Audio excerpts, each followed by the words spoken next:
In the last days of October, 1883, in the Harrow Flats basin of eastern Montana Territory, when the first killing cold had already stripped the cottonwoods bare and sent most homesteaders scrambling to finish their snow fences before the plains turned merciless, Nora Callen was doing something no one in the basin had ever seen a woman do. She was digging trenches. Not shallow ones.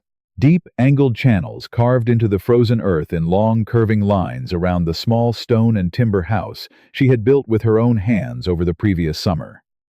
Every morning before light, she was out there with a mattock and a spade, working in a coat 2 sizes too large that had belonged to her late husband, the breath rising in pale clouds above the frozen ground, while the other homesteaders watched from their wagons and said nothing kind.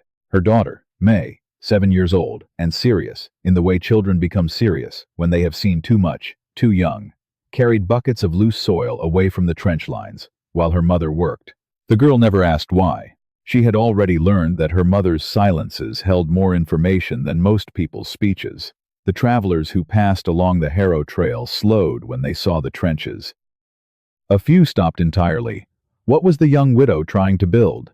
And if the answer was what it looked like, some kind of system, some kind of design carved into the frozen earth around her cabin, then why did it look so strange, so incomplete? So much like the desperate idea of a woman who had no business trying to survive a Montana winter alone. What secret did those dark channels hold? Would Nora Callen's gamble shelter her daughter from the coming blizzard, or had she spent the last warmth of autumn digging her own grave? The first person to say it plainly was Hector Marsh. Hector ran freight between Billings and the northern settlements, and had crossed the Harrow Flats basin more times than he could count. He was not a cruel man, precisely, but he held strong opinions about the right way to do things, and a limited tolerance for watching people do them wrong. He pulled his wagon team to a stop one gray morning and studied the trenches from the trail for a long moment before climbing down. He was a broad man, slow-moving, with a beard the color of iron filings and eyes that had spent 30 years measuring distances across open prairie. He walked to the nearest trench line and looked down into it. Then he looked at Nora. "You understand what a blizzard does to open ground?" he asked. Nora kept working. The mattock struck frozen earth with a clean, regular rhythm. Hector squinted toward the northern ridge, where the basin wind came through hardest in December. "My partner built a sod house out past the Yellowstone in '71. Thought the walls would hold anything. Storm came through for 4 days straight. The drifts built up against the windward side until the weight caved the roof in." He paused. "They found his mules in the spring." The wind moved through the dry grass along the trench line. Hector looked at the channels again, then back at Nora. His expression was not mockery. It was something closer to genuine worry, which was almost worse. "These ditches aren't going to redirect a Dakota-grade storm, miss. They're going to fill with snow by the first morning and give you nothing but extra shoveling." He pulled his hat down against a gust. "You've got a child in there. Build a proper fence. Stack your wood higher. Do what works." His wife, Clara, had stayed on the wagon bench. Before Hector climbed back up, she looked toward the cabin, where May stood in the doorway watching. Clara's expression was careful and quiet. "There's still time to winter with the Hendersons over in Cutbank Creek," she said. "They have room." "No one would think less of you." Nora said nothing. The wagon rolled away. Clara did not look back.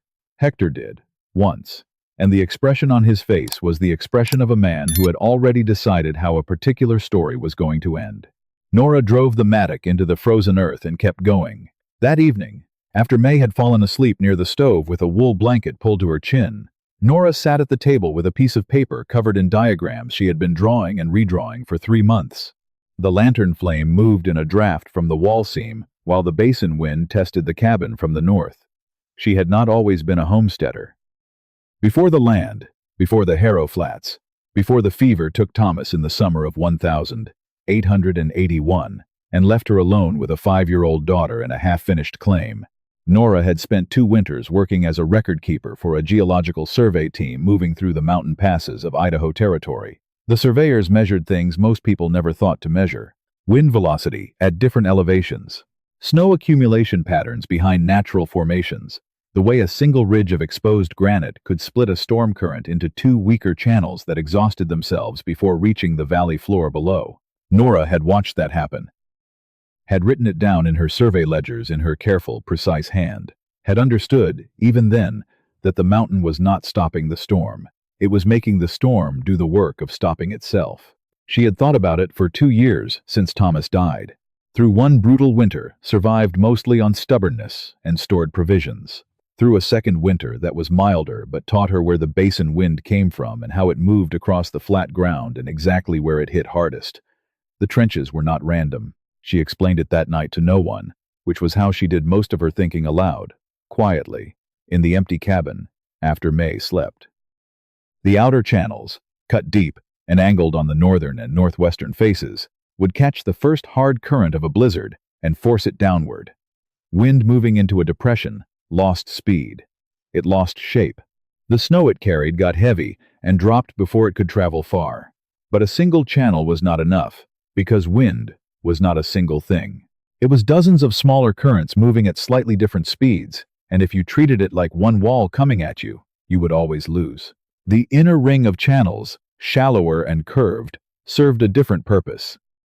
They were shaped to redirect whatever current made it past the outer line, pulling it sideways, bleeding it off toward the eastern flat, where it could exhaust itself in open ground, without touching the cabin or the supply shed behind it. Between the two systems sat a zone of still air that Nora believed that she had calculated, carefully, obsessively, would remain calm, even during a sustained blizzard. A pocket of quiet in the middle of violence, enough to keep the snow load off the cabin roof, enough to keep the firewood dry, enough, maybe, to keep May alive through whatever January decided to become. She looked at the paper for a long time. Then she blew out the lantern and went back to digging in the dark of her own mind until sleep finally came. The first real test arrived in early November. Not a true blizzard. The territory's worst storms held off until December as a rule, but a hard 3-day blow that drove snow sideways across the Harrow Flats and buried the trail markers along the Basin Road. Enough to test weak thinking. The outer channels held on the first night. Snow packed into the northern trench line exactly where Nora had calculated. The current broke into 2 streams and curved away from the cabin on both sides.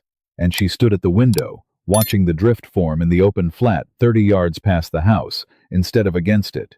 May pressed her small face to the cold glass beside her and watched without speaking. By the second morning, the problem showed itself. One section of the inner channel ring, on the southwestern corner, had been cut at the wrong angle. Nora had known it when she finished it, had made a note on her paper, and told herself she would fix it when the ground softened. The ground had not softened. And now the wind was finding that corner, curling back on itself, and driving a hard-packed drift directly against the supply shed wall. By dawn of the second day, the drift was chest-high against the shed door. The weight of it had bowed the door frame inward. 2 of her dried meat stores hung inside that shed, half her winter candles, the seed stock she needed to survive to spring. Hector Marsh came through the basin on the 3rd day, after the blow settled. He saw the drift against the shed immediately.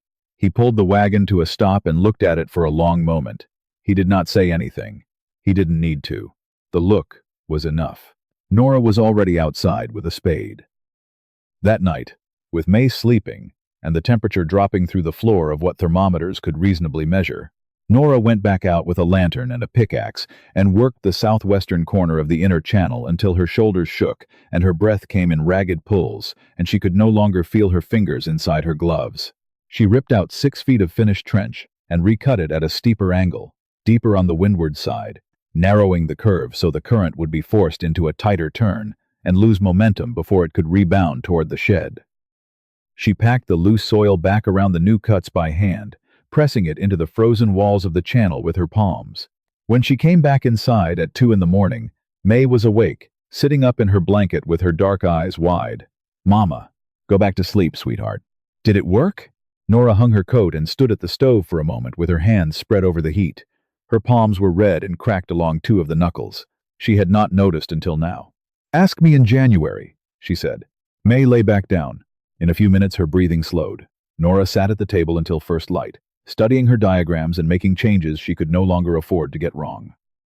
An old rancher named Silas Grubb rode through the basin on a gray afternoon 2 weeks later, moving his last 2 horses south before the hard season locked the trails. Silas had been in Montana Territory since before it was territory, had wintered in conditions that would have ended most men, and trusted almost nothing he hadn't seen proven over multiple seasons. He rode to the trench lines slowly and looked at them for a long time without climbing down from his horse. He was not like Hector Marsh. He didn't offer warnings or suggestions. He simply studied things. He walked his horse along the outer channel line, looking at the way the soil had been cut, the angle of the walls, the way the inner ring curved in a different direction than a person would naturally expect. He stopped at the southwestern corner and looked at the new section, the one Nora had recut by lantern light, and was quiet for a moment. "You changed this part," he said. It was not a question. "After the November blow," Nora said. Silas looked toward the northern ridge where the basin wind came from. He watched the way the dry grass moved in the current, the way it bent and recovered in uneven pulses. His eyes were the eyes of someone who had been reading landscape as language for 40 years. "Wind around this place sounds different," he said finally. "Not praise, not agreement, simply observation, the way a man might note a change in the color of the sky." Nora watched him. Silas looked at the trench angles once more, then back at the cabin, measuring something only he could see. He said. He rode on without another word, but he did not look the way Hector Marsh had looked. He did not have the face of a man who had already decided how the story ended. By the first week of December, the Harrow Flats basin had turned the color of old pewter. The sky sat low and flat, and the kind of cold that preceded the worst storms settled into the ground so deep that water left in buckets turned to solid ice before noon. The grass stopped moving. The birds that usually stayed through early winter were gone. The old-timers in the territory called this the stone quiet, the held breath before the plains opened their lungs.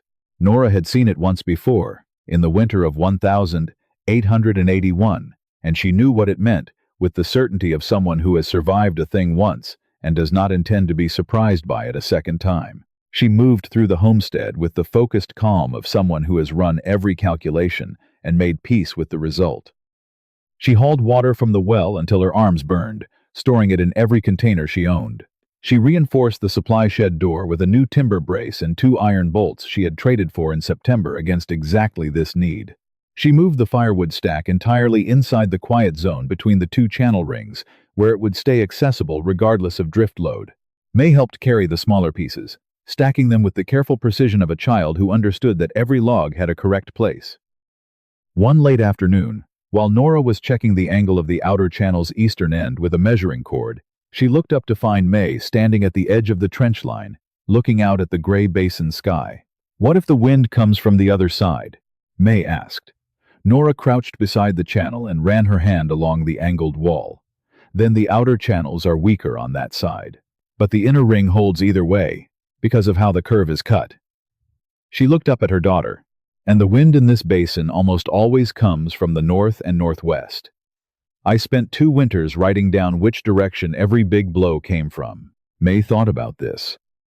"You knew before you started digging." "I knew enough to start," Nora said.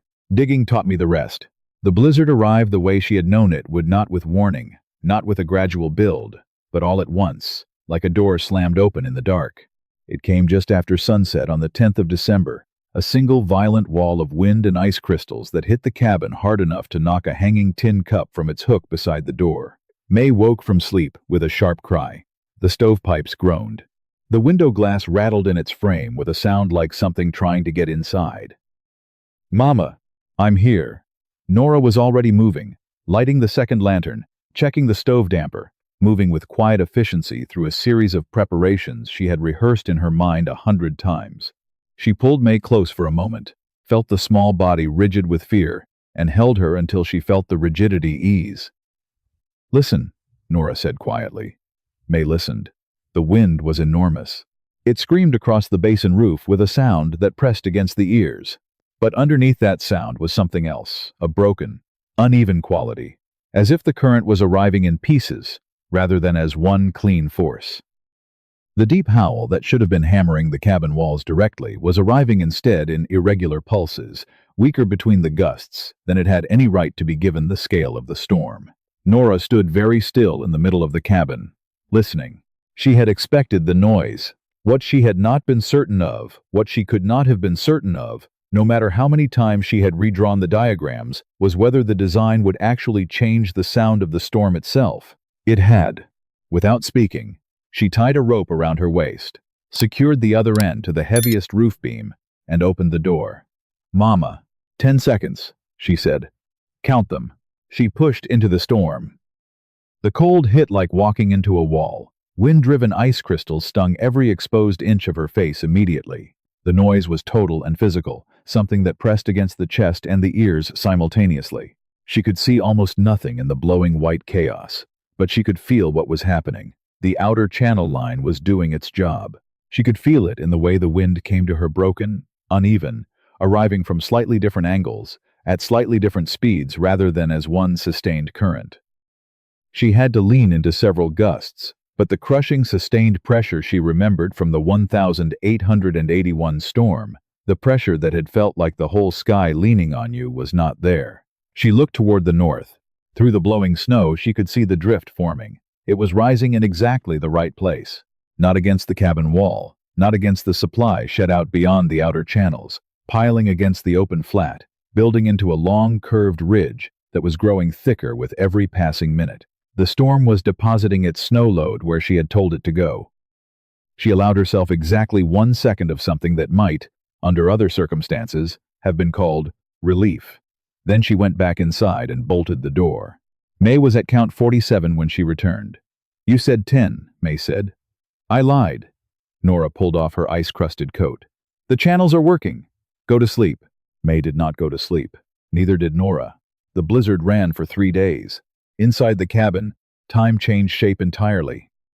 It was no longer measured in hours, but in the slow consumption of the firewood stack, in the number of times Nora refilled the stove, in May's questions, steady, thoughtful questions that came at random intervals between long silences, in the way a child's mind works through fear by turning it into curiosity. How does the trench make the wind slow down? The wind hits the wall of the channel and loses direction. When it loses direction, it loses speed. Like water in a creek when it hits a rock. Nora looked at her daughter. "Exactly like that. Where did you learn about creek water?" "You told me," May said. "Last spring, when we were washing." Nora fed another log into the stove. The firewood was lasting longer than it should have. She noticed it on the second day and ran the number again in her mind, tracking consumption against the hours of the storm, and it was undeniable the cabin was holding heat, at a rate she had not managed in either of the previous 2 winters. The drift wall building outside the channel lines was acting as insulation, exactly as she had calculated it might. The storm was not just being deflected, it was being put to work. On the second night, while May slept, Nora sat at the table in the dim lantern light and let herself sit with the full weight of what was at stake. If the inner channel's southwestern corner failed again under sustained load, if the repair she had made by lantern light 2 weeks ago had been half a degree off in its angle, the drift would rebuild against the shed, and this time with the full force of a true blizzard behind it. The shed door was stronger now, but it was not infinite, and the firewood inside the shed was not replaceable. She sat with that thought for a long time, in the way that she had learned to sit with difficult things, not flinching away from them, not catastrophizing them into paralysis, simply holding them clearly in mind until they became information rather than terror.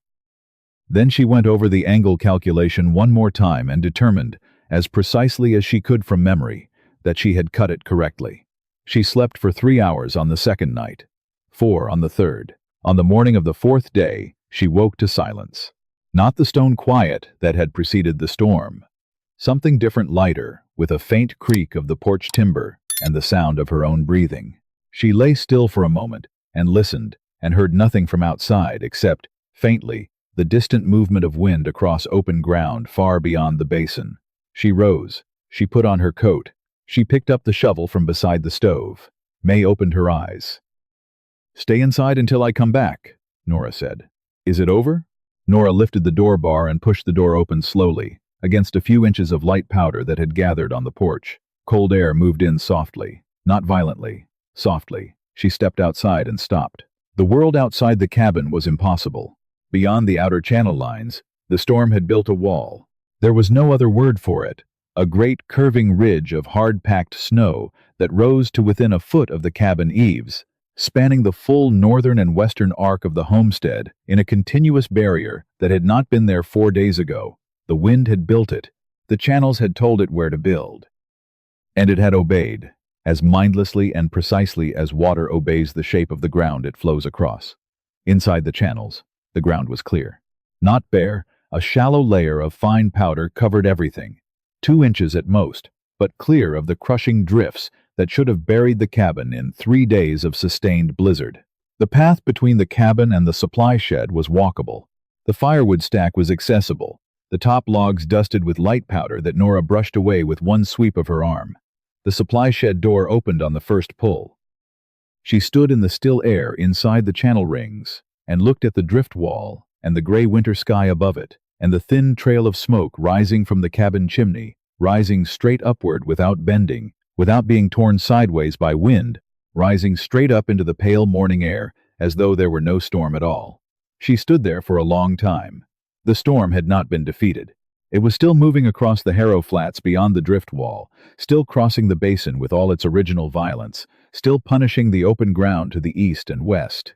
But here, inside the channels, it had spent itself on the work she had given it to do. It had built her wall for her. It had insulated her cabin with its own snow.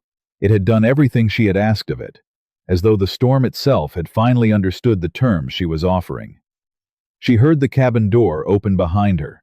May stepped onto the porch, wrapped in her blanket, and looked at the drift wall with wide, serious eyes. "You made the storm build a wall," she said. Nora looked at her daughter. "We made the storm build a wall." May looked at the drift wall for another moment. Then she walked down the porch steps into the shallow powder and picked up a handful and let it run through her fingers, watching it fall. "It's soft in here," she said. "The snow." "It's soft. The wind dropped the heavy snow outside," Nora said. "The light snow made it through." May processed this with the gravity of a child to whom information is something to be treated with care. Then she nodded once, as though filing it correctly. It was 3 days before the basin trails were passable again. In those 3 days, Nora learned from a passing rider what the blizzard had done to the other homesteads in the Harrow Flats. 2 snow fences had come down entirely. A family north of the basin had lost their barn roof, and 3 of their cattle, trapped under the collapse. Hector Marsh's freight operation had lost a wagon, buried in a drift on the trail south, and it had taken 6 men with shovels most of a morning to free the horses. Hector Marsh arrived at the Callen claim on the 4th morning after the storm broke. He came alone, moving his horse carefully through the outer drift that still covered the basin trail in packed ridges. Nora was outside with May, opening one of the drift lanes to improve airflow through the channel system, now that the storm had passed a maintenance step she had planned for. She heard the horse and looked up. Hector stopped at the edge of the outer drift wall and stared. He was quiet for a long time. Long enough that his horse grew impatient and shifted its weight and he didn't notice. He was looking at the drift wall, at the way it curved around the homestead in a long, unbroken arc, at the cabin beyond it, with smoke rising straight from the chimney, at May moving along the channel line with a small wooden scraper, clearing loose powder from the drainage angles. He dismounted slowly. He pushed through the deep outer snow until he crossed into the channel zone and stopped again. The wind disappeared. He stood very still. Beyond the drift wall he could hear the basin wind moving across the open flat present, sustained, cold. But here, inside the channels, the air was nearly motionless. His own coat, which had been pulling sideways in the outer wind, hung still. He could hear the soft sound of Nora's shovel in the powder. He looked at the cabin. He looked at the supply shed, door intact, not a single drift against its wall. He looked at the firewood stack, dry and accessible. He looked at May, who was looking back at him with her dark, serious eyes. Then he looked at Nora. She had stopped working and was watching him with an expression that was not triumph. She was not a woman who required the satisfaction of being right in front of the people who had doubted her. She had required only the result, and the result was here. Hector took his hat off. It was a gesture that seemed to surprise even him. "I was wrong," he said. He said it plainly, the way a man says something he has been working up to the whole ride over. Nora nodded once. Hector looked at the drift wall again and was quiet for another moment. "How far apart did you cut the channels in the outer ring?" That was how it began. By the time spring moved into the Harrow Flats basin slow and grudging, the way Montana springs came, in fits and retreats. The snow, giving up ground, one reluctant acre at a time. People had been coming to the Callen claim since January, not all at once, and not as a group. They came the way people come to things that unsettle their assumptions individually, quietly, usually on some stated other errand. Dropping by to check the trail was clear, delivering a message that could have waited, trading for something that wasn't quite necessary. They all ended up walking the channel lines. Nora walked them through without speeches. She showed them the outer angle, and why it was cut the way it was. She explained the difference between the outer channels and the inner ring, and what each one was designed to do. She crouched at the driftline scars, still visible in the frozen ground, and showed them where the snow had gone and where it had not. May followed behind, carrying the measuring cord, watching the grown men copy numbers into small notebooks or scratch them onto wagon boards with bits of charcoal. Silas Grubb came back in February, alone, and walked the entire perimeter twice without speaking. When he finished, he stood at the southeastern drift scar and looked toward the basin ridge for a long time. "Folks are going to be cutting Callen channels all over this territory before long," he said finally, a small grunt that might have been amusement. "Whether they know it started here or not, the name stayed, the way names do when they attach to something that works." Spring also brought the thing Nora had been putting off, allowing herself to think about clearly the question of what she was going to do next. The claim was hers. The channels had proved themselves. But the second season of homesteading alone was going to require decisions she had not yet made, repairs to the outer ring that the spring thaw would expose, and a new growing plan that would need to account for the changed drainage patterns the channels had created in the surrounding soil. She sat at the table one evening with her paper and her diagrams, and May asleep across the room, and worked through the list with the same methodical patience she had brought to the trench angles the previous fall. There was a great deal of work remaining. There always was. But for the first time since Thomas died, the work felt like something other than survival. It felt like the beginning of something she was building, for reasons that extended beyond one season, one blizzard, one winter, survived by the skin of a calculation made in a cold, dark cabin by a woman with cracked palms and a sleeping child, and a head full of survey ledger data from a geological expedition, 3 years in the past. The Callen homestead stood in the Harrow Flats basin for more than 30 years after the winter of 1883. The channels did not stay channels for long. In the second year, Nora seeded the outer ring with native drought grass that rooted along the channel walls and slowed erosion. In the third year, she added low-growing juniper along the inner ring, their roots holding the angled walls firm against the spring melt. Over time, the system became part of the landscape itself, not a construction, but a feature, something that looked as though it had always been there, as though the land had arranged itself this way, deliberately. May Callen grew up inside that quiet zone of still air. She learned to read drift lines before she learned to read print. She knew the difference between a first-force gust and a sustained current, by sound alone. He had learned it the way children learn things that are simply part of the household, through repetition and proximity, and the gradual understanding that certain knowledge is not abstract, but immediate and physical and necessary. She went on to teach school in the territory for 20 years. In her first week, with every new class of children, she explained how a curve in the land could change the direction of the wind. She did it with a diagram on the chalkboard that looked very much like the one her mother had drawn on a piece of paper by lantern light in the fall of 1883. The storms never stopped coming to the Harrow Flats. They came every winter with the same violence, the same cold, the same disregard for human plans. The plains did not become gentle. They did not reward comfort or assumption or the decision to winter with the Hendersons in Cutbank Creek. But around the Callen homestead, the wind always moved differently. Travelers crossing the basin in winter sometimes noticed the place from a distance, the way the snow sat around it in an unusual pattern, the great curved drift wall on the north side, the smoke from the chimney rising straight up, while everything for miles in any direction bent sideways in the same wind. Some of them stopped and asked about it.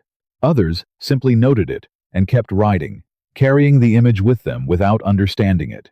The ones who understood it knew the story. Nora Callen had not come to the Harrow Flats with money or men, or the kind of machinery that made frontier life less brutal for those who could afford it.